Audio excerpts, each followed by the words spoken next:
We are live. We are live. Welcome to the most unpopular college football YouTube channel in the country. Welcome to College Football's Peek Around the Corner with your host, Greg Flugar. We cover everything in college football because we love everything in college football. And if you do as well, please subscribe to our channel. Smash the like button if you like our content.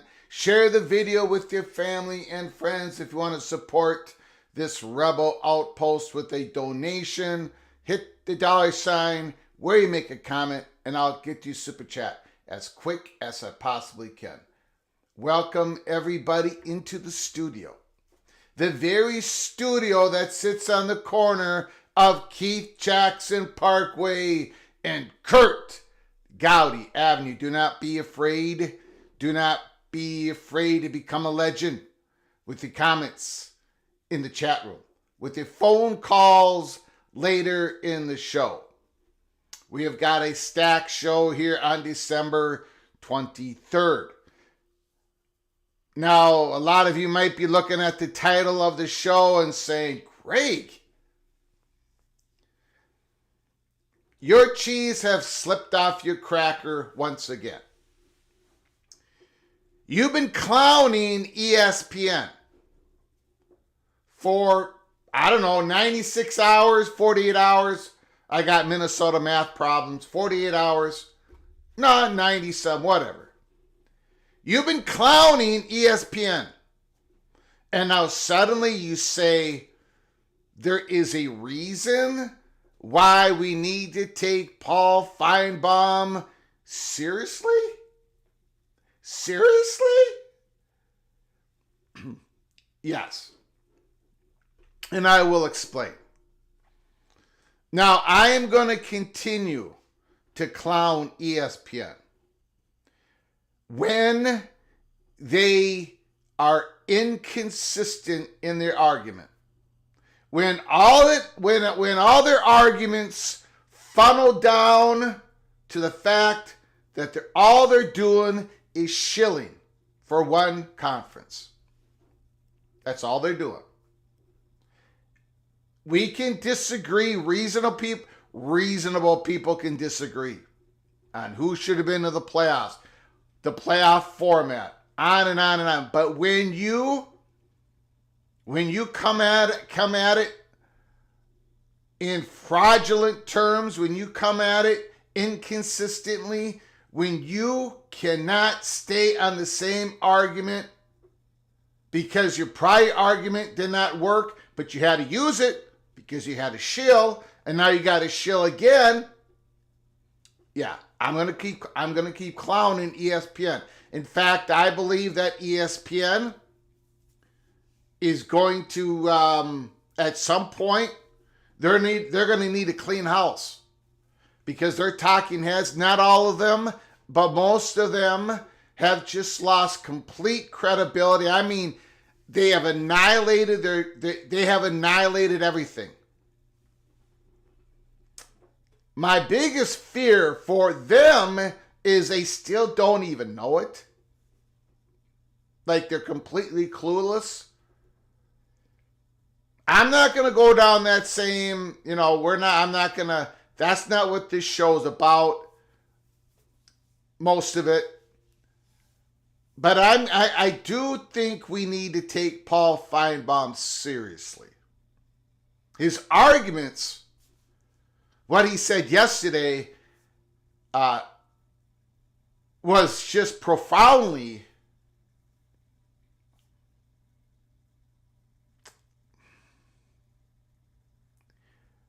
I'm going to be nice. I'm going to try to be nice. Profoundly illogical.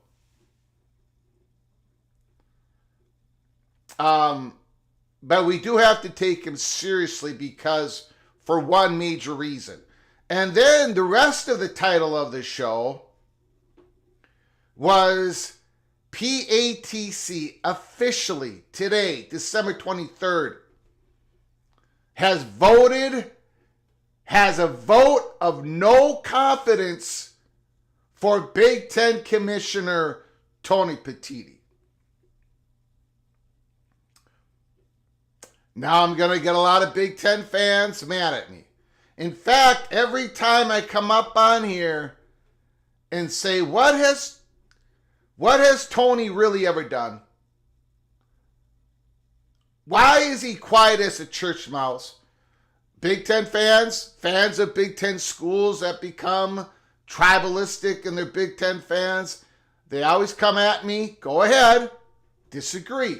We disagree here at Peek Around the Corner. People give Tony Petitti way too much credit for Washington and Oregon. Now, if you were part of the PATC family back then, I was screaming from the mountaintops every single live show that Oregon and Washington was going to happen within the next 5 months or the next 5 years, but these were the steps that need to happen. Kevin Warren needed to leave office because of his incredibly bad relationship with the major media company Fox and the Big Ten presidents. And then the next step would have to be that the Big 12 would have to poach the Pac-12. I went over these steps. I was called crazy. There are people, you know who they are. Oregon and Washington's not coming to the Big Ten, Greg. If that would have happened, it already would have happened. You know, that circular logic that doesn't work. But I kept saying that over and over and over and over and over again. And sure enough, Kevin Warren left. Colorado was at the center of the stage. The May 7th meeting happened. Hot bubble of action. We gave you the peek around the corner as much as we could on that. And then Oregon and Washington came to the Big Ten. Fox wanted it to happen. They didn't want to pay too much. Tony Petitti has gotten way too much credit for that. It was all laid out. All of it was laid out. All of it. Before Tony Petitti came to office. How do I know this?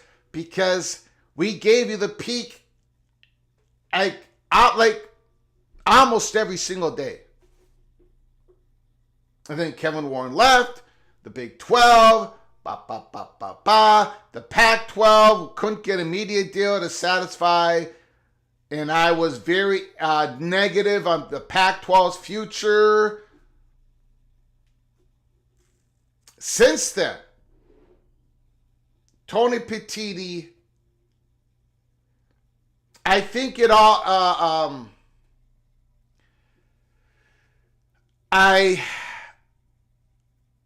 the last 48 hours have not been kind as well. And I am going to get into that. The Big Ten was looking for a leadership that was different than Kevin Warren. Okay, they got it. Tony Petitti. Big Ten presidents wanted a commissioner that would not go in front of the mic and get out of step of the Big Ten presidents. They didn't want a commissioner to get too out in front of their ski tips. The hiring of Tony Petitti, it did that. But Tony Petitti's inability to say anything at all,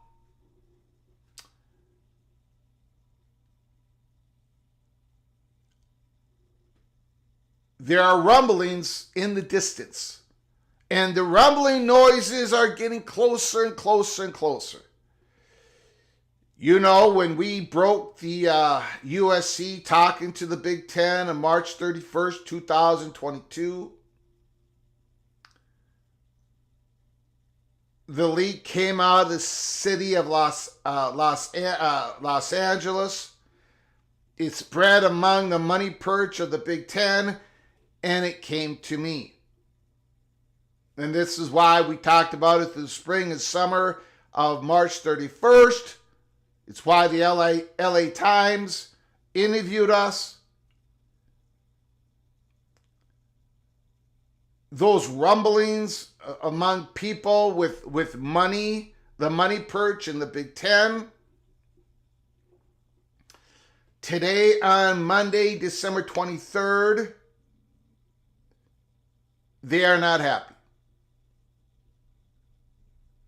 They're not happy with Tony Petitti.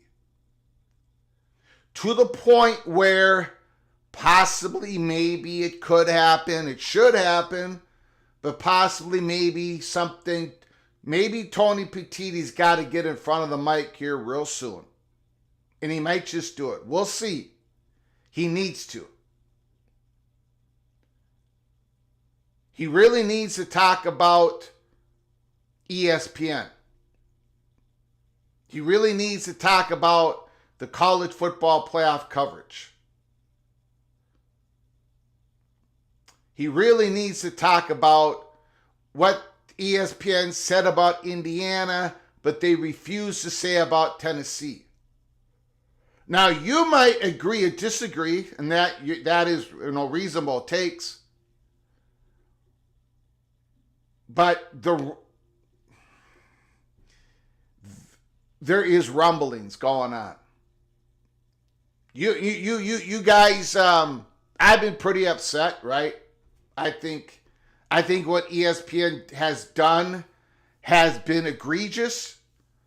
It has hurt this college football playoffs, which should be so enjoyable. You see everybody on X just pounding on ESPN. But there are other people that are extremely upset. They believe that ESPN has tried to devalue everything around it except for SEC, which they've been doing for a long time. But now it hit upon the Big Ten shores, and people in the Big Ten expect the commissioner to come out. Much like the ACC, its fans, its institutions, its own money purchase got upset with the commissioner, Jim Phillips, last year and this year. There is rumblings in the Big Ten.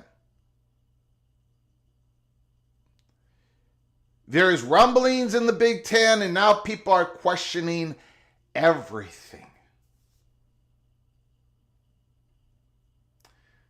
They are questioning the advisory group between the Big Ten and the SEC. Now, you might say, great. You have the most unpopular college football YouTube channel in the country.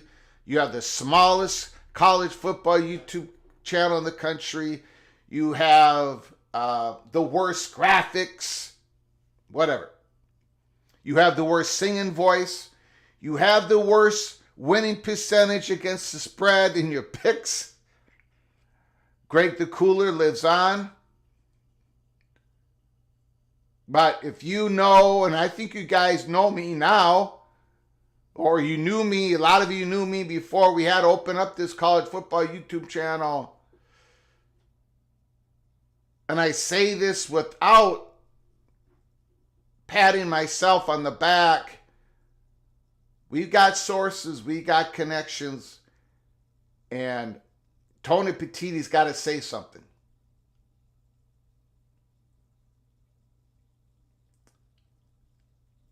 If he doesn't,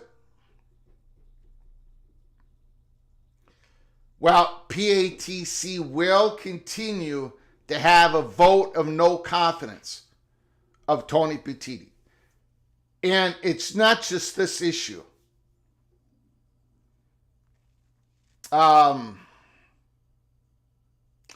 I don't want to we got a stacked show. There are other issues that we'll get into later.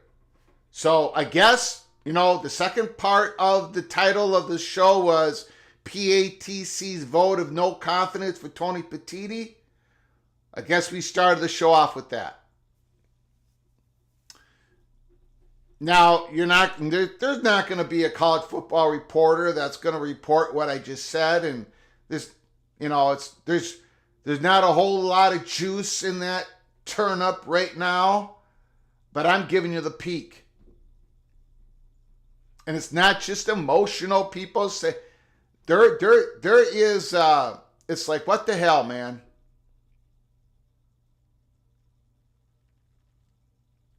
So we'll see what Tony Petitti does. I would project. My prediction is Tony Petitti says absolutely nothing, because I don't think he has the leadership qualities to say something. Anyways, beyond that, we're going to get to the Paul Finebaum, why you should. There's a reason why you should take him seriously. We're going to get to that story next. We're going to get to the major story next. And then we're going to get on to the Pac-12, Pac-10, Pac-9, trademarks. What's going on in Pac country, in the Pacific Athletic Conference? What is going on? First of all, I want to do a roll call of everybody coming on in. 1 o'clock Eastern Time, noon time, Central Time. Thanks for calling James Foster. He's getting ready. Mr. Foster is getting ready. Colorado Buffalo. Richard L. is in the house. Kay Struthers. R. Webb. K-Do. Humble. Bumble. Duck. John Till. Nebraska. This is their bowl week. Go Big Red. Bowl week. Preston from Greensboro. Bah humbug. Michael is in the house. Randy Taylor is here. David. More teams just means more blowouts. That's fine. Bring on the blowouts. We had blowouts when it was a 4-team playoffs. We've had blowouts in every era. NFL has blowouts in the playoffs. Everybody's got blowouts. You're not going to be able to create a tournament that doesn't have blowouts. But what you can do, and what has been accomplished, but for whatever reason, people do not want to celebrate it, but I do here at Peek Around the Corner. The expanded playoffs has democratized the sport, has given more access, more possibilities, more momentum to different programs, different levels of success, more interest. It has democratized the sport. It has achieved something. It did. I think the evidence is unrefutable. Now, the blowouts, it happens. It's always happened. Look at the scores of the 4-team playoffs. I don't care how you guys set it up. Kirk Herbstreit can set up a playoff format any way he wants to do it. He wants an 8-team SEC tournament, national tournament, you're going to have blowouts. If you do an 8-team Big Ten tournament for the national title, if the Big Ten goes away they're going to have blowouts. Nobody can legislate, nobody can structure a playoff format that will not have blowouts. Not everybody. A whole lot of college football fans are addicted to the idea that playoffs is somehow symptomatic of something that has gone terribly wrong. No, it's a symptom that there was an athletic competition that happened and one team blew out the other. And it happens in sports all the bleeping time. CFB Plus is in the house. What did Petitti do? It's what hasn't he done. Jose is in the house. Jay Chapman, Charlie Atwood. We are going to Arizona. Patrick Bear is in the house. Matt Schnuck is in the house. The Big Lubbock. The Big Lubbock is here. Michael is here. AMAC. MBM, go Oklahoma State Cowboys. Go Pokes. Vox Quindaro, Merry Christmas. Merry Christmas to you. Mr. Jayhawk is in the house. James Griffin is here. Tumasta is here. Fieldport 76, thanks for coming on in. I do appreciate it. Appreciate it very, very much. Rod Nix is in the house. Dante's Inferno Purgatory. Morris Simmons. Cat's Claw 44 is here. Holy smokes. Thanks for coming on in. Cat's Claw 44. Rick Olson. Hello from sunny Oregon. Kidding? Kidding. It's raining.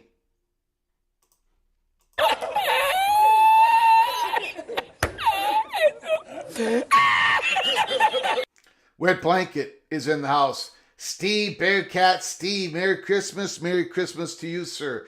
Appreciate you coming on in. The Evil Badger, Ryan Willie is here. Okay. All right. So let's get to the major story. I know you guys are busy. It's a holiday week. I don't want to take too much of your time. But let's get to the Paul Finebaum situation. Then we're going to go to the Pacific Athletic Conference. And there was an article yesterday put out by Sporticle. We are going to go through that. Pretty interesting. Pretty interesting indeed. And then we're going to take your phone calls.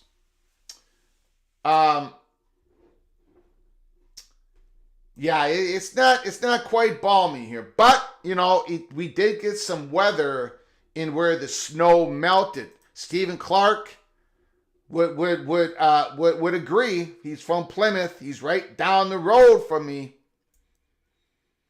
Immaculate is here. Jimmy, I've never cared for post-regular season college football outside the Rose Bowl more than I do now, and that's awesome. Thank you, Jimmy. I appreciate you becoming an early peak Cloak and Dagger member for 9 months. Holy smokes. Holy smokes. You are knighted officially once again, Jimmy. Cloak and Dagger. In fact, let me do this real quick. For the holiday spirit, let me give you guys a gifted 5 memberships. Purple Orca, what is that? Chai 229, All Quick Cuts, Goodman 2410, and Alani, the Fighting Alani.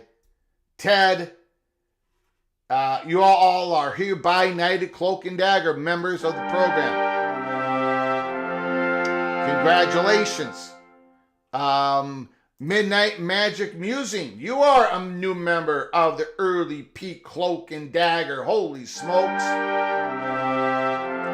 Midnight Magic Musing, all quick cuts. I'm sorry. Goodman 2410, Lanai Ted 229, and Purple Orca 540. You can now go to our YouTube channel and go check out the members only episodes. We've got episodes for everybody, and then we've got episodes for members only. I'm going to give you guys a little peek. There is going to be an episode produced later on this evening. If we don't have breaking news, which we might have breaking news. If we have breaking news, I'll come on live later this evening. But I am going to produce an episode. It's going to be one of the PATC rendition. One of the songs I sing. And it's going to be, maybe it's time to let the old ways die. Maybe it's time to let the old ways die. We're going to be doing that. I'm going to be doing that song. We'll put together the pictures. And of course, it's about ESPN and all this shilling that's going on. So again, I'm going to put that episode out. That's going to be for everybody. And of course, those episodes are the least viewed content that we do on this show because a lot of people suffer injuries when they listen to me sing a cappella. A lot of people hit the mute button. They got to get their dogs out of the room and all this stuff that goes on. But anyways, for those who want to suffer a little bit in the holidays, we're going to be putting out a holiday special. Maybe it's time to let the old ways die. PATC rendition. Okay. Jimmy, holy smokes.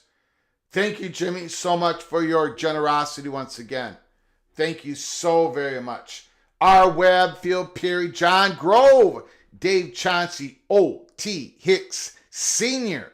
You all are been gifted a membership from Jimmy Austin. Please, when you get an opportunity, say thank you to Jimmy in the chat room. Please do so. Jimmy, thank you so very much. All of you are hereby officially knighted Cloak and Dagger. Thank you so much. Greg the Crooner, not so much. Not so much. And I'm going to have Pretty No Girl is in the house. Thanks for coming on in. I got an excuse. When I release that song later this evening, you can tell my voice isn't quite 100% because of all the yelling and screaming that I've done during the watch parties and my assessment of ESPN. So again, it's going to be a little worse than normal. Give me a little grace, and we all get through it together. And plus, people have learned to skip over the PATC renditions because I label them PATC rendition. And a lot of people say, that's not the episode for me. Okay, let's get to Come on. Whoops, whoops, whoops, whoops, whoops, whoops, whoops, whoops, whoops.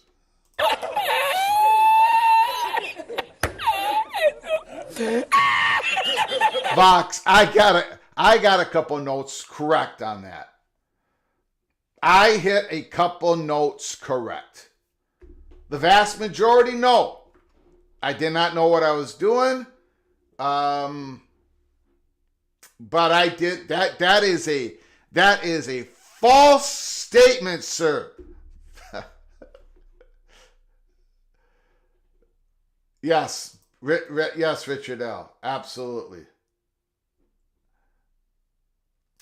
Okay. Fieldport 76. This is how bad it's gotten. ESPN's going off the deep and has done the unthinkable. They made a Michigan man cheer for the Buckeyes. And the Irish, oh boy, they have done the unthinkable. My goodness. Okay, let's get to it. Now, I've had a lot of people, a lot of people agreed, disagreed, whatever. Most people have agreed with the assessment that however you feel on the issues of what the committee did with the playoff selection, the at-large bids, a lot of people, the vast majority out there believe that ESPN has not been consistent with their argument. I completely believe that as well. Now people are bringing up old comments of Kirk Herbstreit. His comments in earlier years about the playoffs and that wins do matter and that losses matter. And Kirk Herbstreit he's just spinning, man. I mean, he has lost. He's just, I don't know. I don't want to be mean. He is completely, he's made himself irrelevant when people are talking about college football. Like in the sense of the playoffs and who should go, and because he's just spinning around. He's basically just shilling. And most of ESPN is doing that. By hook or by crook, or by intentional, or by design, or by being stuck in a silo. Paul Finebaum's comments yesterday were just profoundly ridiculous. But the title of this show is Reason to Take Paul Finebaum Seriously, and I think we should. Let me explain. I do not take his explanations seriously at all. Obviously. It's beyond just disagreeing. He's nowhere logical, nowhere consistent. But I've had a lot of people say to me, great, a lot of SEC fans, in DMs especially, and I got a feeling that I just want to let you all know that I'm fortunate, and I consider it very fortunate to get a lot of DMs throughout the day. A lot. From people that are not even part of the PATC family. DMs from people that follow me on X. Or they watch this show, but they never comment in the chat room, which is fine. But I get tons of DMs, guys. Sometimes they don't even get back to you. Sometimes they don't even see it. And I do apologize for all that. But I get tons of them. And I'm very fortunate for that. I'm very fortunate. So I get a lot of DMs from SEC fans. And they all matched each other during this whole thing. They disagreed with me, which is fine. They disagreed. And I sent back the DM saying, well, just to give you a warning, this talking point of ESPN and SEC is going to fall apart very easily. And it's going to happen when the very first SEC at-large team gets blown out in the playoffs. Everything collapses. If you're going to be that judgmental, if you're going to be that hyper tribalism, if you're going to take a game, a road home playoff game, if you're going to extrapolate to the extreme on Indiana, SMU, and everybody else outside of the SEC, it's going to happen to the SEC. Now, it just so happened that it happened Saturday night. And it happened in an extreme manner. Tennessee absolutely got their doors blown off. Indiana was manhandled. SMU was not up for the task. Tennessee absolutely got destroyed. And by the way, if we're going to use all this logic that people are using, well, you know, Indiana beat Michigan. Michigan beat Ohio State. Ohio State just thumped Tennessee. Tennessee beat Alabama. Alabama beat South Carolina, Mississippi. You see how easy it is? You see how easy it is? Now people say Indiana didn't beat anybody. Well, they beat Michigan. That beat Ohio State. That beat Tennessee. That beat... We all can do this. We all can do this. We all can make all the other... We can all make the Big Ten teams not look any good. Except for Oregon. We can all make the Tennessee now. We can do that to the Big 12. We can... So, anyways, get back to the DMs. I get all these DM messages. They're all the same. All of them. A lot of them from Alabama. Saying, see, Greg, Indiana should never have been in the playoffs. See, SMU should never have been in the playoffs. They got blown out. And I warned them. Well, then after Tennessee got blown out, after they got their doors blown off the hinges, I got a different message from all of the SEC fans that watch the show, and I'm blessed and fortunate that they do so. This is a college football national show. And by the way, SEC fans, I get in trouble with Big Ten fans. I got in trouble with Michigan fans last year. I get in trouble with my beloved Golden Gopher fans all the time. I get in trouble with Big 12 fans consistently. ACC, you are in trouble. I get blasted by everybody. But the same message came back to me consistently. Greg, yeah, Tennessee got blown out, but Greg, nobody takes Paul Finebaum seriously. Greg, you should never have taken the words of Paul Finebaum and connected that to the SEC. Greg, you can't listen to Kirk Herbstreit. I mean, he's a former Buckeye, for God's sake. You can't listen to Kirk Herbstreit, Paul Finebaum. You can't listen to any of them. But you can't listen to Paul Finebaum. So when the talking points completely collapsed, shattered into a million pieces, which was predictable. As the sun is going to come up, predictable. After the talking points collapsed, the next talking point was, don't take Paul Finebaum's talking points seriously. We all knew. We all know. But they didn't say it before Tennessee got blown out.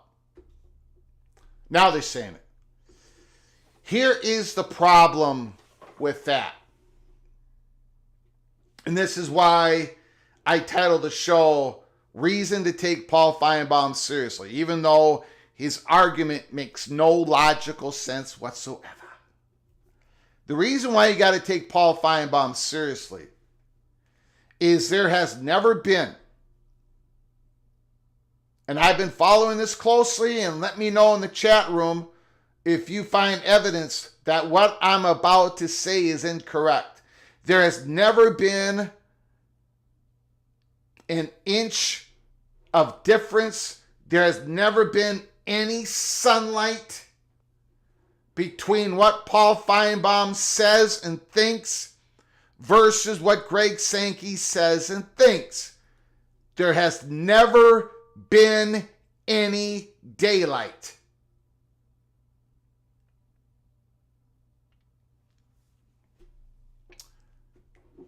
I'm not going to do it on this show because this is going to be a limited show. It's a holiday week.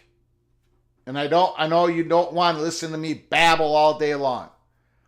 But there is example after example after example after example.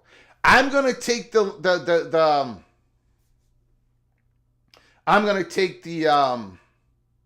most recent one. Well, the most recent that was big and obvious. Florida State. ESPN, their machine.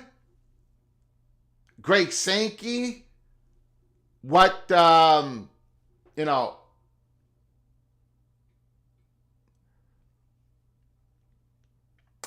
team goes 13-0. It's not about the wins or the losses. It's about a projection because a quarterback got injured. They're never going to use that same logic to an SEC team. We all know that.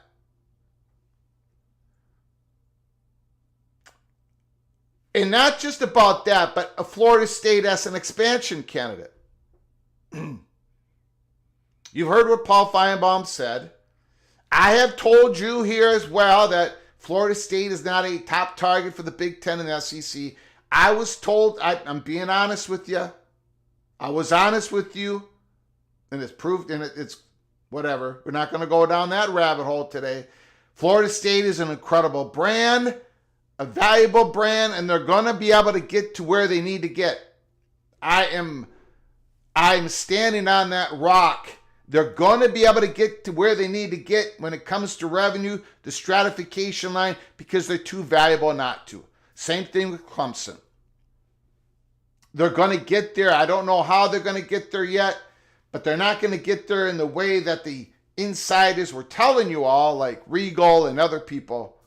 That just wasn't reality. It's no accident that when CNBC came out with their valuations, that Florida State and Clemson were extremely high up on the valuations because they're that valuable, with an ACC media contract that goes out to 2036. If they were part of the Big Ten and the SEC, they'd be even more valuable. There are other reasons why they're not the number one target for either the Big Ten and the SEC. But Paul Finebaum just did not say it in that way. I've tried to say it. I have said it in an honest way, while giving flowers to Florida State and Clemson because they deserve them. But I said it in a way to tell people the truth, but knowing that they're going to get where they need to get to. But if you listen to what Paul Finebaum says about Florida State, he takes it all so personally. He said a lot of things, and Greg Sankey said a lot of things. You remember in the summer, Paul Finebaum makes sure that there is no space between him and Greg Sankey. And when it comes to the playoff committee and everything, Paul Finebaum has used some heavy words to describe the committee. We know that Greg Sankey's going to use those same words. There is no sunshine between Finebaum and Greg Sankey. None. There isn't. So, to all the people who say, don't take don't take Paul Finebaum seriously. Even though the logic was the talking points were completely destroyed, the new talking point is, well, don't take Paul Finebaum seriously. Those talking points are now destroyed. Because he says what Greg Sankey wants him to say. Paul Finebaum makes sure that he says what Greg Sankey wants to say. ESPN, in almost, not quite, in almost totality, make sure they say what Greg Sankey wants them to say. So you got to take Paul Finebaum. That is the reason you got to take him seriously. That is the reason why I came on here Saturday, late Saturday night, live show, post-game, Buckeyes Volunteers, and I went into a rant about how it isn't Indiana making the college football playoffs. That is not the threat to college football. It's not SMU making it. It's not Boise State making it. It's not Arizona State making it. None of those are the real threat to college football. None of that. The real threat to college football is all the words that Paul Finebaum is using to describe what's going on in college football playoffs. Ari Wasserman has been invited on the Paul Finebaum show, and Ari Wasserman is saying the same thing. In fact, he's made it a little bit more direct. He says Paul Finebaum is the greatest threat to college football. And he was invited on Paul Finebaum's show to explain it all. And that connects to the earlier story of why there's rumblings in the Big Ten. You want to take shots at Indiana, you want to use all that to take shots at Indiana should not have been in the playoffs. Make sure you use the same talking points and logic you use on Tennessee.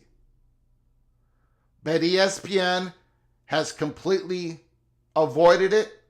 In fact, Paul Finebaum said Tennessee deserved to make it in. And other people have pointed out who did Tennessee beat, and they beat Alabama. Well, congratulations. Congratulations. But again, the Buckeyes stomped a hole in the Volunteers. Michigan beat the Buckeyes, and Indiana beat Michigan. The fact of the matter is that Paul Finebaum and ESPN were waiting, sitting and waiting to devalue everybody else but the SEC during the first round of the playoffs. And if Arizona State gets beat by Texas, a great Texas team, they're waiting to do it to the Big 12 and Arizona State. They're not interested in democratizing the sport.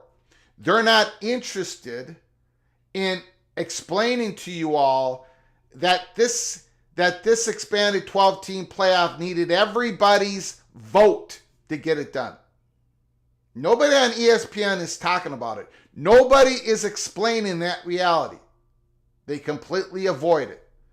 What ESPN is interested in is devaluing everybody else. All of us understands that the SEC is the most powerful, best football conference in the country. Now, some people are saying, and they make good arguments, maybe the Big Ten, I don't believe so, but whatever. The SEC is incredibly powerful and valuable. And that hasn't changed. But it doesn't seem to be good enough. So that is what people are picking up. They're picking up that vibe. They're picking up that reality. They're picking it up. They're starting to understand that. None of this is good enough for the SEC. And if they get 4 automatic qualifiers, if that's the new reform, that's not going to be good enough for the SEC. nothing is going to be good enough for the SEC unless they are picking all the teams, formatting the playoffs. Nothing is good enough for the SEC. They see big money if they can do it their way. And they're correct, by the way.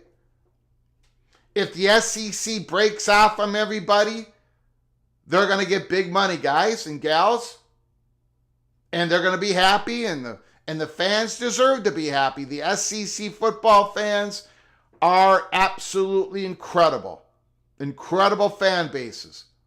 They love their sport. They love their programs.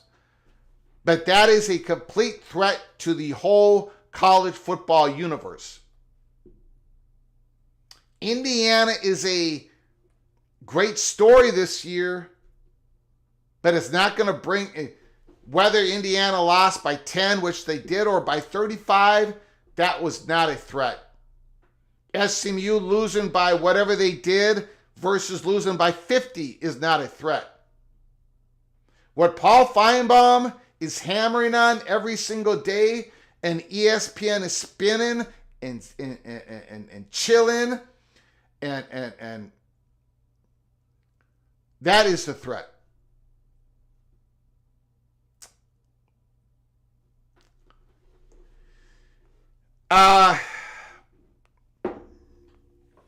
And there are rumblings. There are rumblings in the Big Ten. And you can go ahead and question me on that. But I know, and there are,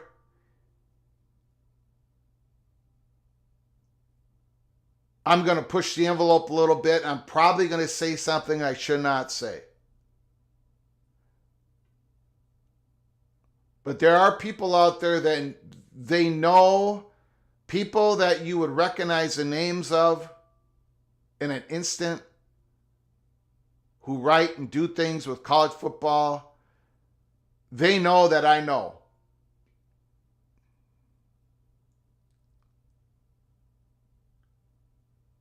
I don't know if Tony Petitti is being foolish. I don't know if he's being, if he doesn't want to poke the hornet's nest, or I don't know. I don't quite know. But you guys know about my curiosity. We're going to keep on this, but there are rumblings. There's anger in the Big Ten. People are questioning everything. There is no question that ESPN and the SEC is walking in lockstep with each other. In the game of leverage, holding your interest, working your interest, all that is obviously what should be done. SEC should look out after themselves up to a point. But what has happened the last 96 hours has been noted by very powerful people in the Big Ten.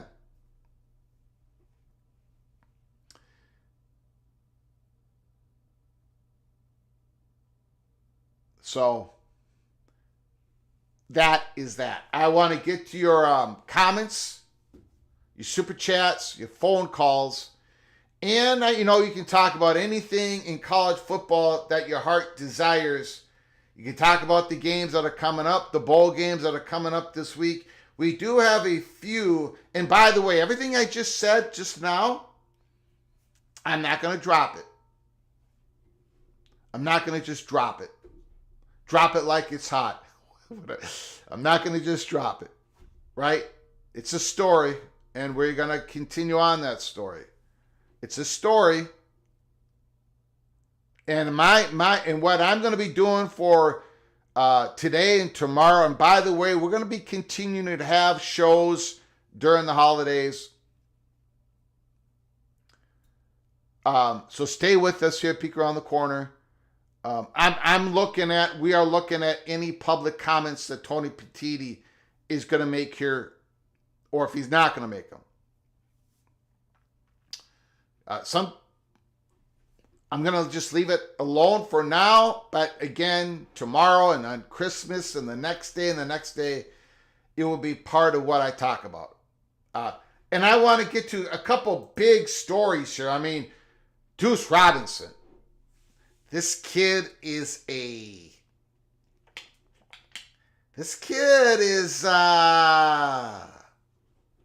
he's real good. Jose will tell you, he's in the chat room, he is real good. He made some big plays this year. He's just getting into his own, and he commits to the Florida State Seminoles. Now, no disrespect at all to the Seminole family. Deuce Robinson is better, way better than anything that was in the wide receiver room in Tallahassee in 2024. You've got yourself a dude. Deuce Robinson is no joke. Seminole fans, I don't know. There was a lot of despair in 2024. But Deuce Robinson, and you got Tony White as the defensive coordinator. I ain't saying, but I'm saying.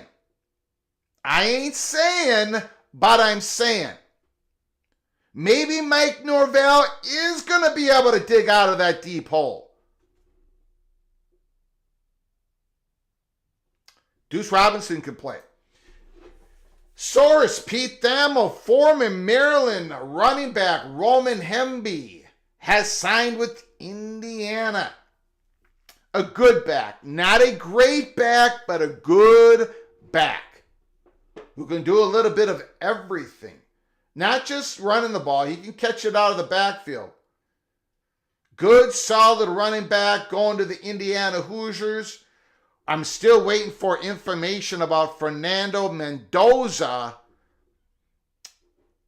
possibly going to Indiana. If that happens, look out. Look out, Big Ten. I think that is the chalk. I'm not sure. People can let me know in the chat room if anything has changed since I've got on the... And here is a big get for Georgia Tech. Transfer wide receiver Eric Singleton has signed on with Auburn. Auburn Tigers got themselves a player. Georgia Tech, they would just throw the ball to Eric Singleton at the line of scrimmage and let him work it, bubble screens, and then they would chuck it long to Eric Singleton. He can do a little bit of everything. This is a big get for Auburn. Wow. Let me get to the Super Chats, and then we're going to get to the Pac-12 story, the Pac-10 story, the Pac-9 story. I don't know what we call it. I guess we just call it the Pac story for now. We're going to get into it with the Pac, and then we're going to go to your phone calls. Ricky Tungate, still proud of my Hoosiers. Go Big Ten, win it all. You should be proud. Indiana Hoosiers had an epic season. Instead of talking about it, and we have talked about it, ESPN has taken it and made it a just terrible coverage. Terrible coverage, ESPN. Horrendous on every single level. Ricky Tungate, thank you so much for your super chat. Indiana, big season, epic season. Momentum going into 2025. You just got Hembry, and maybe you're going to get Fernando Mendoza, Heartbreak 25. It's not taught at any reputable business school to make premature public statements. The playoffs are not over. Petitti is fine. All right, Heartbreak 25. I appreciate the super chat. Heartbreak 25 does not agree with PATC's vote of no confidence on Tony Petitti. Thank you, Heartbreak 25. I appreciate the super chat. I appreciate your kindness so very much. Daniel Gorby, everyone is finally catching on. Florida State, the undefeated conference champion, being left out of the playoff last year for SEC's Alabama was a sign last year. Thank you for the super chat, Daniel Gorby. Appreciate it very much. If you were part of the PATC family last year, I screamed it to the high heavens. The Florida State absolutely got screwed.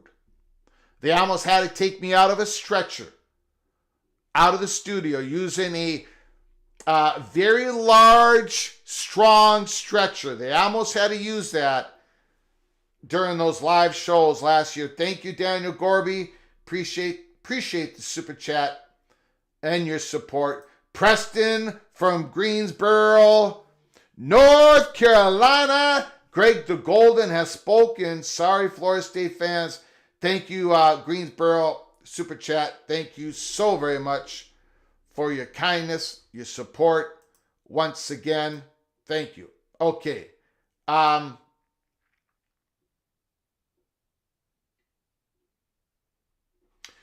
Nix, thank you, Preston from Greensboro. Thank you, everybody, for all your support. Rod Nix, karma comes on August 30th, 2025.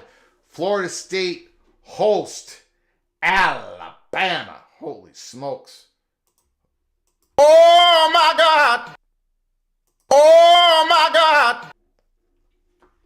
Pretty no girl. Greg, I was on the stretcher. Well, I'm sorry that happened to you. I'm sorry that happened to you. I'm glad it did not happen to me, because it would have been very difficult for them to get me out of the studio. I'm sure it was a little bit easier, pretty no girl, for them to get you on the stretcher. And I'm sure your recovery, while it probably has lasted the whole year, hopefully you are getting better. Tony White is really good medicine, by the way. And I think Florida State fans know that, because he was the defensive coordinator of Syracuse. Tony White is no joke. He's no joke. Okay, Morris Simmons. Greg, we tried to everyone about ESPN and SEC. Thank you, Morris Simmons, for becoming a member, Cloak and Dagger member, for the 10th month. Holy smokes. Morris Simmons has put up with me for 10 months. That is quite remarkable. Morris Simmons, you are hereby knighted, Cloak and Dagger. Cloak and Dagger. Okay. Before we get to your phone calls, again, I said this is a stacked show today. Yesterday, Sportico, Pac-12's growth, ambitions captured in new trademark applications by Daniel Libet.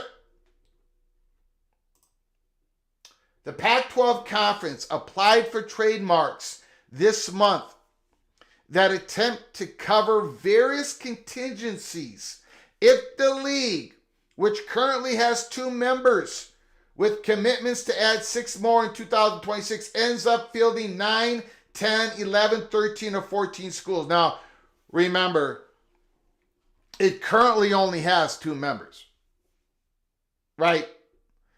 For the next football season, 2025, the Pac-12 only has 2 members, quasi-members of a 2-member conference.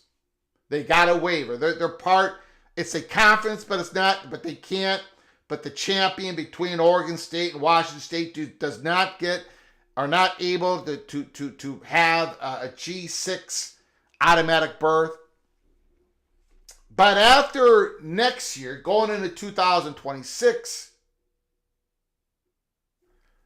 the conference right now, it will it end up with 9, 10, 11, 13, or 14 schools? On December 11th, the league filed applications with the United States Patent and Trademark Office for the word marks for Pac-9, Pac-10, Pac-11, Pac-13, Pac-14. According to the USPTO's online registry, that same day, the conference also officially pursued the marks to the numberless Pacific Athletic Conference, NPAC, the PAC conference. The applications relate to publications, clothing, association services, and broadcast or television programming. The league is using law firm Cooley, which has previously handled the Pac-12's intellectual property work. On average, a successful trademark takes a little over a year to be registered, but trademark protection is retroactive to the date its application was filed. The league spokesperson declined to comment. To be sure, securing trademarks is a relatively perfunctory bit of legal housekeeping and doesn't necessarily indicate grander plans are underway. In 1997, for example, the Big 12 Conference applied for the trademark for the Big 14, which it let lapse a few years later. If the Pac-12 were to change its name in the future, it would likely require the approval of the league's existing membership. The Pac-12 had not previously applied for any new trademarks in the wake of UCLA and USC's 2022 announcement that they would depart for the Big Ten. The league has existed as a Washington State, Oregon State dyad since August, when 10 of its dozen members officially absconded to other conferences. Operating as the Pac-12 Conference from 1978 to 2011, the Pac-12 abandoned an illustrated Pac-10 trademark in 2012 following the conference additions of Colorado and Utah. And its word marks for Pac-10 and Pacific 10 were canceled in 2016 for non-use. In June, the league renewed its Pac-12 mark, which originally applied for 2010.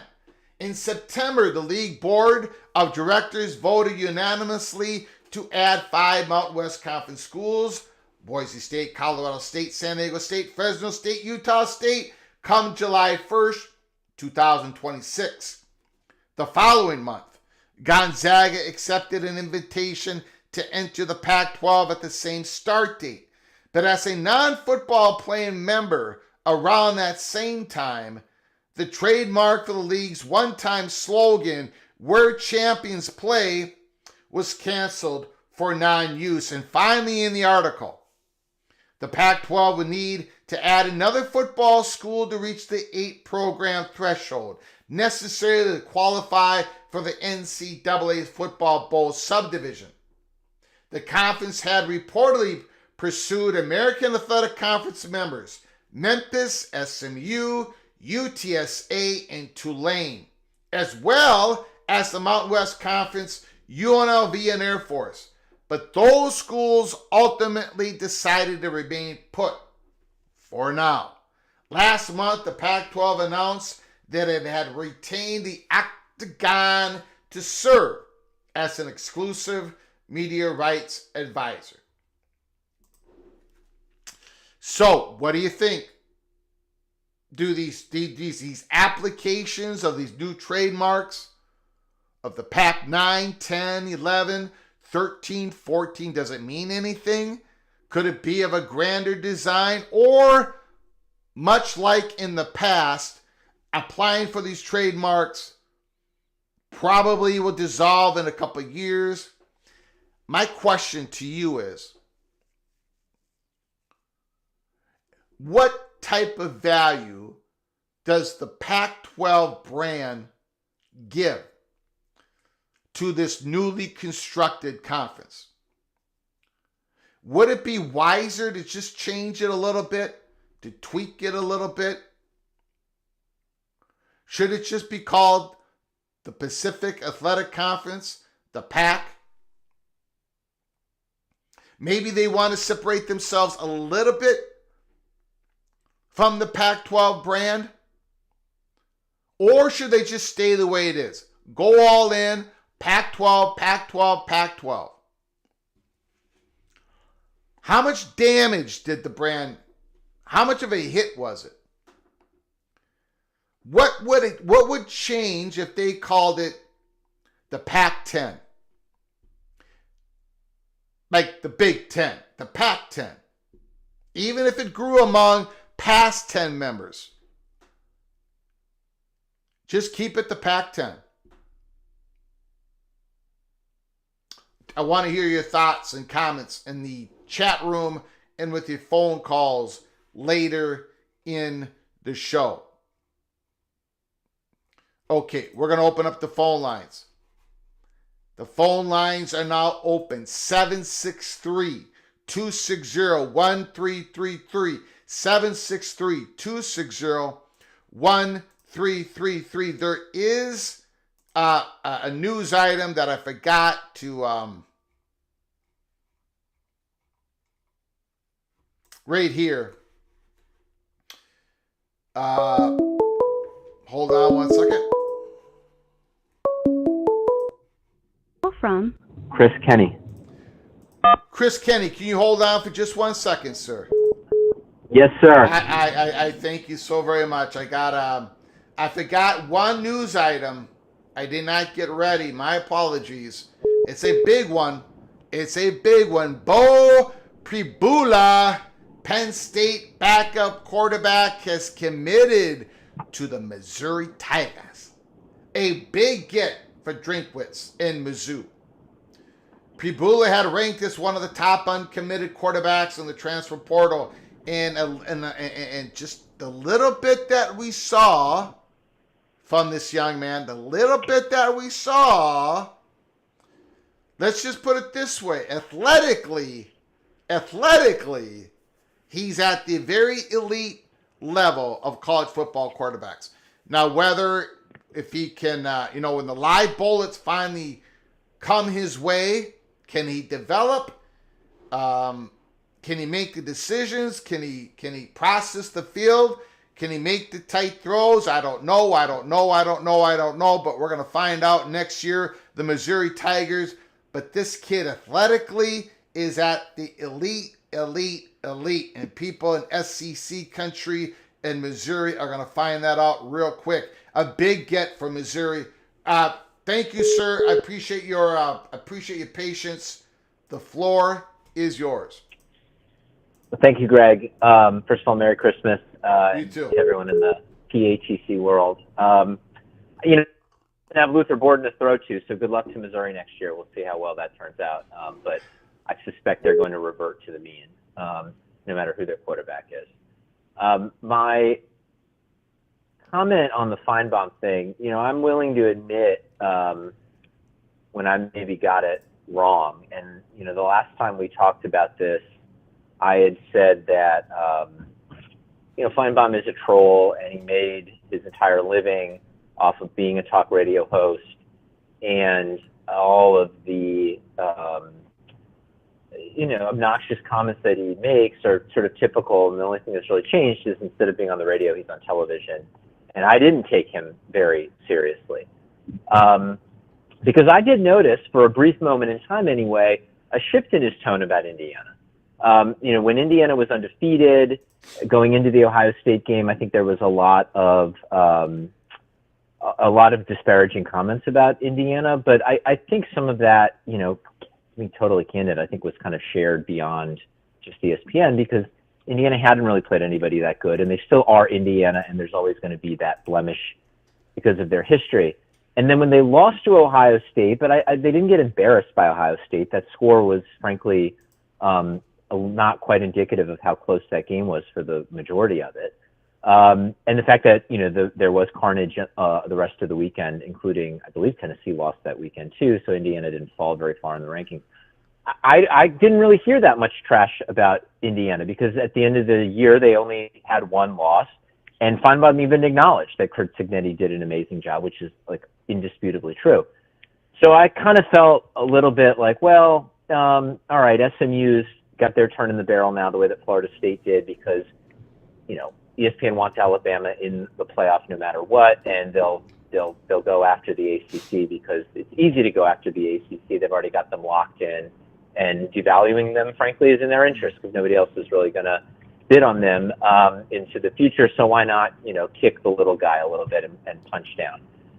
That changed this weekend. I really do think that going the extra mile in talking about Indiana being not competitive when, look, the final score is the final score. They only lost by 10. All the transitive reasoning that you did earlier is correct. They beat Michigan, who beat Ohio State, who beat Tennessee, who beat Alabama. I also thought that ESPN wouldn't be quite so stupid to diminish the product they've spent over $1 billion on, which is the college football playoff. Why talk about how all the games are meaningless and they don't have the right teams in and none of this is fun because we don't have 10 SEC schools in the playoff? Like, it seems to me that you would be diminishing your own product by talking about these teams not being in. Like, you should make the best of the product. Like, the selections are what they are. And if you keep telling people how lousy these games are, you're sort of sabotaging yourself. So I didn't really understand. It made sense to me why they weren't quite so down on the teams going into the weekend. But then the fact that they've been so nakedly partisan and hypocritical about it since Saturday leads me to think that, you know, the people who believe that there is some subterfuge here are right. And this isn't just sort of shock jock talk. Yeah. It's network wide. Yeah. And I'm coming around to that belief. And I think you are very much onto something. I have one more comment, and then I want to ask you a question about this. The comment is, look, I know why people didn't like Kevin Warren. I think Kevin Warren's problem was that he was a jerk to everybody. But I actually liked Kevin Warren for this reason. He did not back down a millimeter from Greg Sankey or from ESPN. He was very upfront that he wasn't going to get pushed around. He was very upfront that the Big Ten is a co-equal partner in the leadership of college football. And yeah, he shouldn't have pissed off his president nor Fox Sports, which owns, 60% of the league's media rights. But at least he had the guts to stand up for the conference that he represented. I don't know why Tony Petitti doesn't do it. I don't know why Fox Sports doesn't do it. If they own an equity stake in the Big Ten's media rights, like, where's Urban Meyer right now? Like, where is Rob Stone? Where is Joel Klatt? And don't tell me that Urban Meyer, well, he coached at Florida, so he's got kind of a balance between the Big Ten and the SEC. I don't care. Kirk Herbstreit's an Ohio State alum. Joey Galloway is an Ohio State alum. You would never know it listening to the things that they say on College Game Day. Nick Saban coached Michigan State. He doesn't really defend the Big Ten. Like, all of these guys are clearly doing what the Fox Sports team and the Big Ten leadership refuses to do. So here's my question. You said that people are questioning everything. There's grumbling. Yes. Like, how much more can you push the envelope here? What are they grumbling about? What are they second guessing? Like, the Big Ten, it's like that line in Swingers. Like, they're the bear with the claws, and they don't realize that they've got I'll use the PG version here. They've got these freaking claws, and they don't know what to do with them, right? Like, when will the beast awaken, and what's pushing them to finally wake up that you're hearing? I don't know if they're gonna wake up. That's the point. There's rumblings like they want Petitti to say something about this. They want him to speak. I don't know if he is going to speak. So I'm not sure if I'm getting your question right. Well, it sounded to me like, okay, people want Tony Petitti to be more assertive, and you've heard grumbling from a lot of the moneyed interests in the Big Ten. But, okay, getting up and just talking is one thing, which what I agree that the league and its network partners should do because their product is being diminished and it makes no sense not to defend it. But let's say Tony Petitti's a wallflower and he doesn't do anything. Like, what are people saying are the consequences or potential consequences for not speaking up? I don't know. Okay, I haven't heard, he's not, I don't think his job is under threat or anything. I'm not going down that road yet. There is an anger. They want him to speak, and they want him to speak now. So we'll I'm going to keep my head on a swivel. I hope everyone else does. If they see Tony Petitti say something in public, if he doesn't, then it's another. It's there is an uneasiness with the leadership in the Big Ten, and they've already went through all that with their uneasiness in the leadership with Kevin Warren. I mean, it's one of the reasons why I was given the story about USC, because everyone was scared that Kevin Warren wasn't going to act on USC's interest. This is another uneasiness, and there is a reason why I'm talking about it today. Let's just call this a warning shot, Kenny. Let's call this a warning shot. What I'm saying here at Peek Around the Corner, it's a warning shot. It's like, speak up, speak up, speak up, Petitti. If he doesn't, then if this trend continues, if he goes in those advisory group meetings, if they don't want him to get rolled over by the SEC, right? I guess so. I don't know how else to say it. I'm not going to go any further than that for today. All right. Yeah. Well, I'll just end on this note and let others have a chance. I know you don't agree with this take, and I maybe recent events have led you to change it, or maybe not. But I continue to believe that the volatility in the ACC is not going to be confined to an agreement with a venture capital company, and everybody that has power and sway in the industry is going to just allow that to happen without trying to do something. And if if the ACC dissolves, I think Notre Dame and Stanford are going to the Big Ten, because I don't think they'll vote for dissolution, and they probably won't have a deal with whatever private equity fund wants to I would agree. Get those schools. Yep. But look, I mean, for every private equity deal that gets announced, there's 5 that fall apart. Okay? I mean, for every private equity deal that gets done, there are 5 that get announced and fall apart. So it's not a fait accompli that even if they move towards dissolution and doing this, that everything's going to fall apart.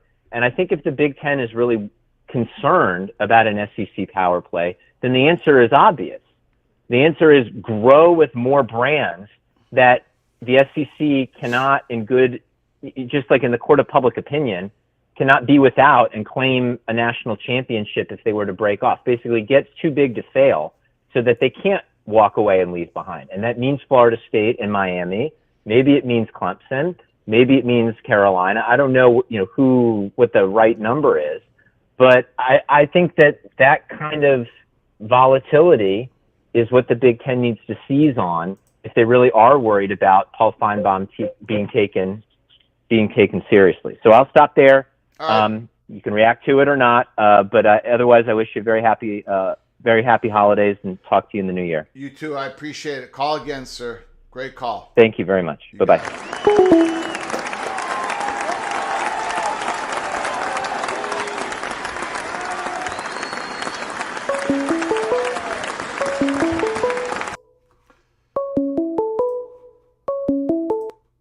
Call from Immaculate. Immaculate, can you hold on for a moment, please? Yep. I appreciate it. Expedition Greg, go Buckeyes. Heading out to Pasadena next Monday. Holy smokes. Expedition Greg is going to Pasadena. Can't wait to be there for the Rose Bowl.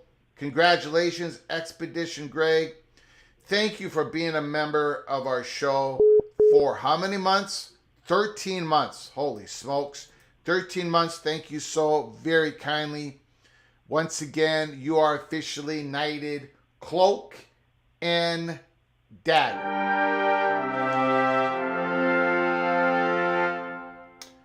Immaculate, the phone line is yours. Go ahead, sir.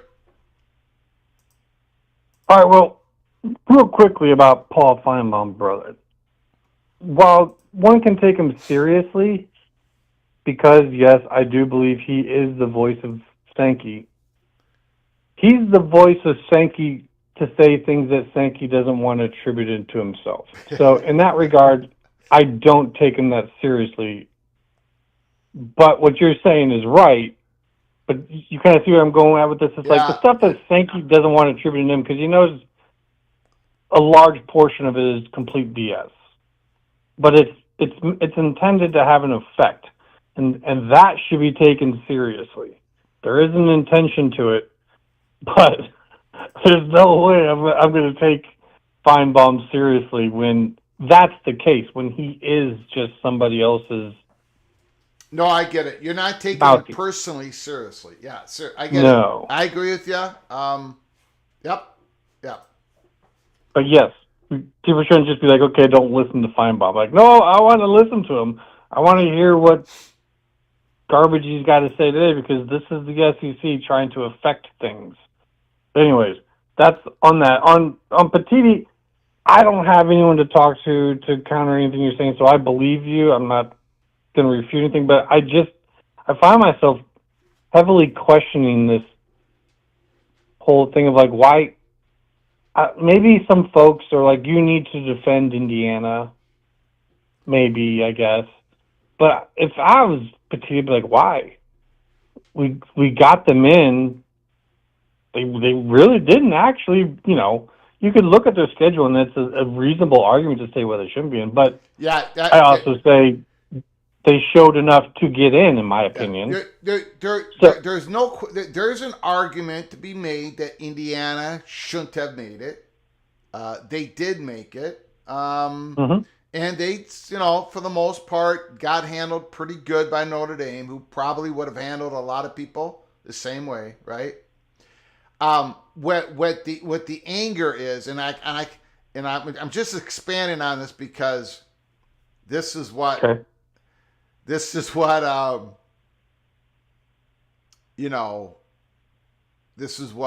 this is what's happening. They don't like the idea. They do not want ESPN to get away with having Indiana being treated differently than Tennessee by the ones who hold the playoff content, which is ESPN. They want it stopped right now. They do not want this to be a trend.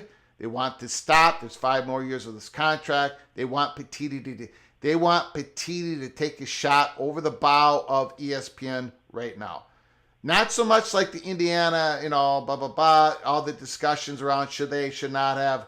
But in that playoff game, Indiana got roasted for hours and hours and hours, and Tennessee got off. There's just nothing there, and that's what they want, Petitti.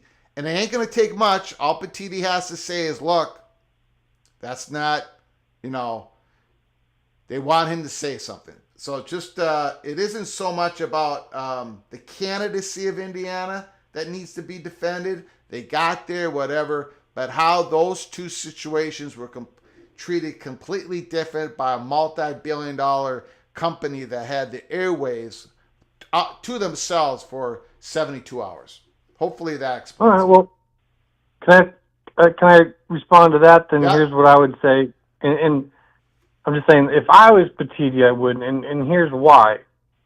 Do you see Sankey right now? Right now, not earlier, but right now. Is he saying anything? Yeah, he is. He's saying it through ESPN. Well, okay. No, there's no pushback right now. Once again, there's no. Yeah. Okay, let me finish the point, though. Yeah. What I'm saying is he's not saying himself. Yes, he is having proxies do it for him. No commissioner right now is out saying anything. So people expecting Petitti when, look, it's going really well for the Big Ten right now. This has gone remarkably well. Yes, Indiana lost to Notre Dame. That was expected. Yes, it wasn't great. That's okay. None of them were. It was actually the best one. But no other commission. So for him to be the only one coming out, in my opinion, I'd be like, okay, he needs to find someone to speak for him. Fine. Whoever that is, whoever can somehow, within a couple of days, get the same voice as a Finebaum or someone. Maybe it's, yeah. But they don't occupy the college football playoff space right now. Like, they're not talking during the football games. They're not having the pregame, postgame. I mean, Joe Cladis said stuff. I mean, people have said stuff, but it ain't going to land the same way what ESPN is doing. That's why they want Petitti. It's not a equal, So, but I get your point. I mean, Big Ten, fine, they're doing pretty good, but that's because Big Ten school, a couple of them won, okay. But this is more of ESPN is using the platform of owning the playoff content and they have used that to devalue Indiana. They went They after them haven't, though, hard. really. What? They really haven't. Like, who besides SEC people are believing that? We're looking at that saying, I don't. Well, They okay, got believing in. it. Well, believing it is one thing, but ESPN is using their platform. Did you? Paul Finebaum yesterday basically said it's a travesty that teams like Indiana and SMU were even considered to go to the playoffs. And they're being massively called out for it. If anything, they're devaluing themselves. They are. But that's what I'm saying. Is like Petitti going out and responding makes it seem like But this, I understand your point. But the big money people. That's all I'm saying. Huh? But the big money. That's all I'm trying to say. Is like I think he's making the right choice. Okay. All right. Because the Big Ten right now, they don't even really. They're doing really well. They need are brands like USC to get better. They need brands like Nebraska to get better. But and we know they're going to add at least 2 more schools. They're not stopping at 18. It's just that's never going to be the case. Don't know when, don't know who, but likely at least one of those is going to be another big name brand because that's what every move has been so far. So, in my opinion, man, if I have all the faith in the world in Petitti right now. I mean, I don't think he should be out there. I think this is what you get when you hire a guy like Petitti. You're bringing in a corporate guy. This isn't a loudmouth like Sankey. He doesn't have to come out, and so that's all. I get there's some people who want that fight, who want that argument, and a lot of people probably in chat would probably agree with that and disagree with me. But when I'm looking at this, I'm saying I don't think Petitti needs to jump down to that level. And what's there to pump? Like it's Sean saying, like what you've got people out there. There's others right now that are bumping this, that are pushing back on ESPN. A lot of them. So maybe that is him. We don't know. I don't know. That's all my point is. Like people expect him to hear him say something. You're not hearing Sankey right now. You're not even hearing Yormark. You're not hearing anyone because right now the commissioners aren't speaking. So he'll probably say something about the whole thing at the end. We'll see. But that's it, man. To me, it's kind of like, folks saying he needs to do something. I just kind of want to push back and say, Got it. I appreciate it. Yep. I think there's also what we were told. There's a little worry now about Petitti and these advisory groups. So we'll see if anything comes out of this advisory group. We'll see if there's a scheduling agreement and everything else.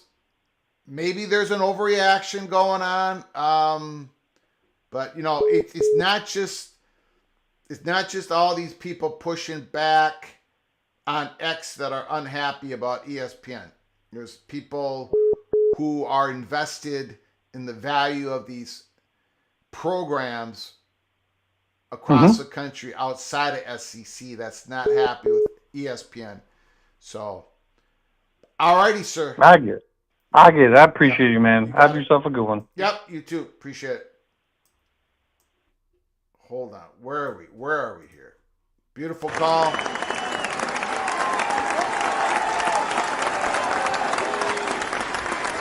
Immaculate is he doesn't want Petitti's doing fine. Don't want him to speak up for Indiana. Don't need to speak up for Indiana. Let me know what you guys think here. PATC, peek around the corner.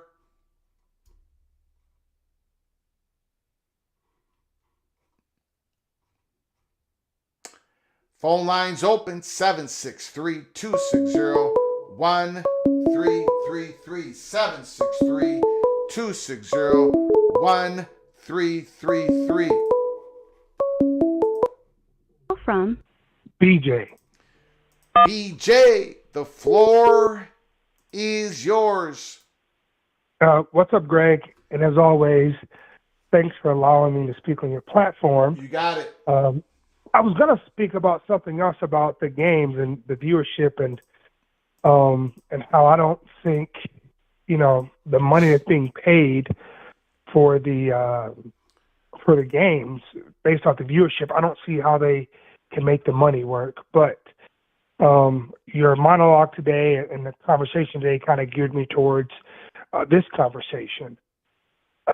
And as it pertains to the Big Ten, SEC, I think it's multiple ways to look at it, and I'm looking at it from both angles. But at the core of it, Big Ten, Petitti comes from a corporate professional sports area, right? I think he was doing media for a while, MLB Sports, right, where he's a behind-the-scenes kind of guy. Even just looking at him speak and hearing him speak, he's not a demonstrative guy, right? He's a kind of a ho-hum kind of personality to me. Whereas we look at Sankey and Finebaum and that whole gaggle of folks, they are born and bred college football folks, right? I think Sankey came up as an AD and a commissioner for the Southland Conference or one of the small G5 conferences, right? Yeah. But when I look at the professional commissioners, right, they really don't speak a lot. They speak occasionally, but they have deputies and proxies that speak for them. And I think, the Big Ten and the ACC, for that matter, would probably do better if they had some kind of press secretary or some kind of role whose job was to interact with the different media partners to make sure their interests are being covered properly. Traditionally, we've always seen that as a responsibility and duty of a commissioner, but with just the landscape of college football and college sports, I think that may be a little too much to ask. But from Sankey's perspective, they definitely use ESPN as a piece, as a front porch to their brand. I think I've mentioned to you several times before, SEC and ESPN, they've done this for years with the ACC. But when the ACC folks called it out years ago, up until last year, it was the ACC is whiners, the conference sucks, this, that, and the third. There's a reason why. ESPN has made a concerted effort to diminish the ACC, right, to prop up the SEC. And I think now that arm is being spread out towards everybody. The Big 12 and their insignificance, according to Paul Finebaum, the Big 10 and their weak football brands, right? And and if you did not hear anything, if you look at just the ESPN platform, the titles and the pictures, it associated bad football play with pictures of SMU and pictures of Indiana. No mentioning of Tennessee. So to me, that is a concerted effort. That is just not happenstance. They are very good at media and producing imagery and selling narratives. That's what they are the best at. Now, from that perspective, from Petitti, I think you should, people in your land, they know the value of the Big Ten. There's no issue with Indiana getting in. But ESPN is still the media sports conglomerate. You have to go over to their backyard and have a voice. Even if it's just to let them know you're there, I agree with you. I think Petitti has to say something. But BJ, let me just. I happen to agree with you. Let me. There is, in my strongly held opinion, and BJ, I think you hold the same opinion. Strongly held opinion. There's no way on God's green earth that the 14 playoff would have ever had a 13-0 SEC champion who just lost his starting quarterback. They would have never had that team not make the playoffs. Correct? Agreed. Okay. Agreed. Okay. So they treated Florida State completely different than the SEC teams just because the patch on their jersey. That's it. Agreed. Again, okay, so that is what everyone is looking out at right here.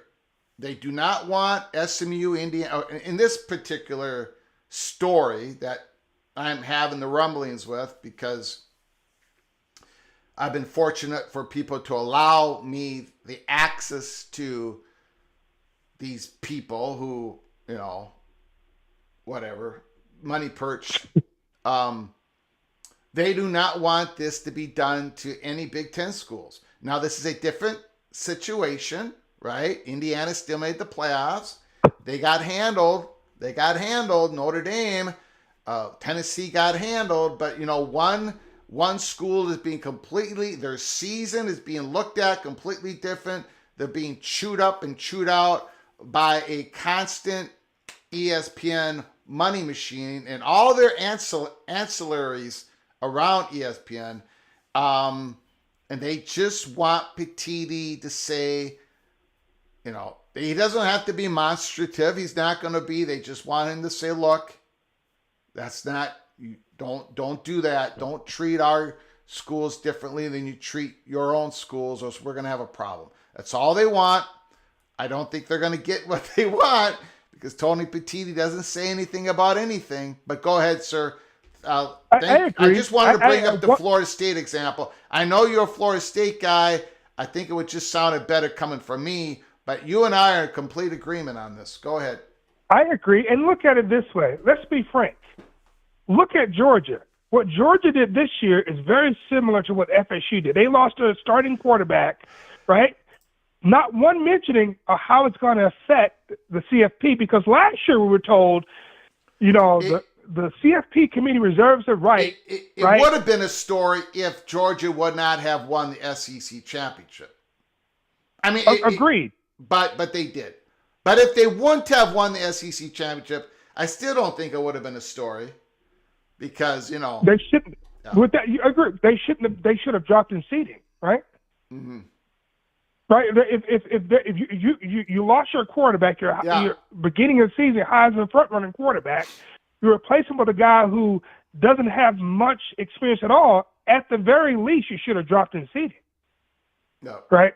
So, and I'll just say this too, Greg. I think you're right. I think, the Petitti has to say something, but more importantly, I do think there needs to be college sports is being redefined.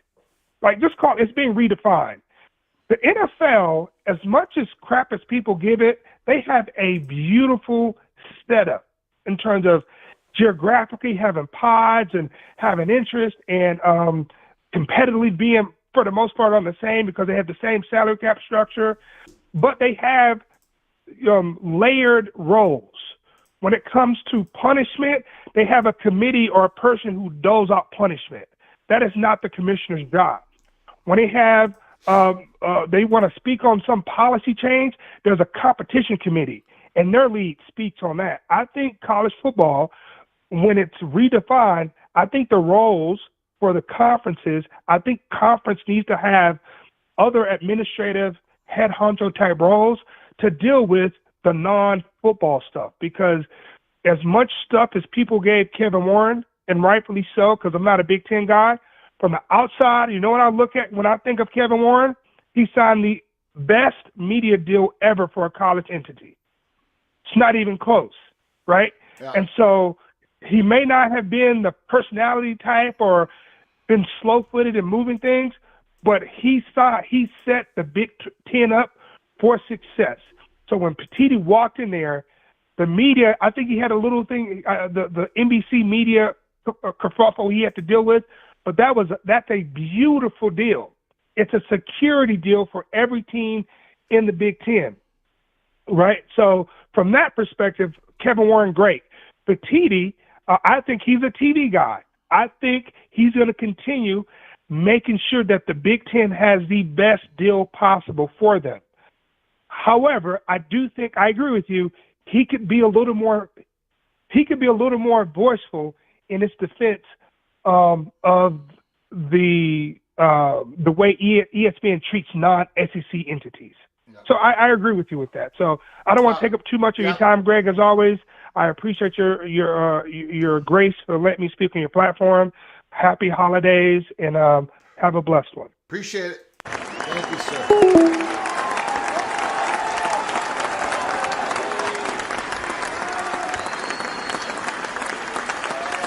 Beautiful call, Immaculate, BJ, Rich Kenny, everybody. I appreciate it. We're going to be closing it up here. Not too long of a show. We've only been on the air for an hour and 44 minutes. We usually go past 2 hours, but I'm a very busy man today, December 23rd. So anyways, keep your head on a swivel. Who knows? We might have to come up late tonight, breaking news. There are stuff percolating out there. I don't know if this is the right time to have. We'll see. But keep your head on a swivel. Now, if you are not a subscriber yet, please subscribe to our channel and open up those notifications. We don't come on a scheduled time any day. We do not run it like that. I know we probably should, but we don't. We do a lot of things that we probably shouldn't be doing here at Peek Around the Corner. But you got to have your notifications open up because we can come on live at any time. So I appreciate you all coming on in.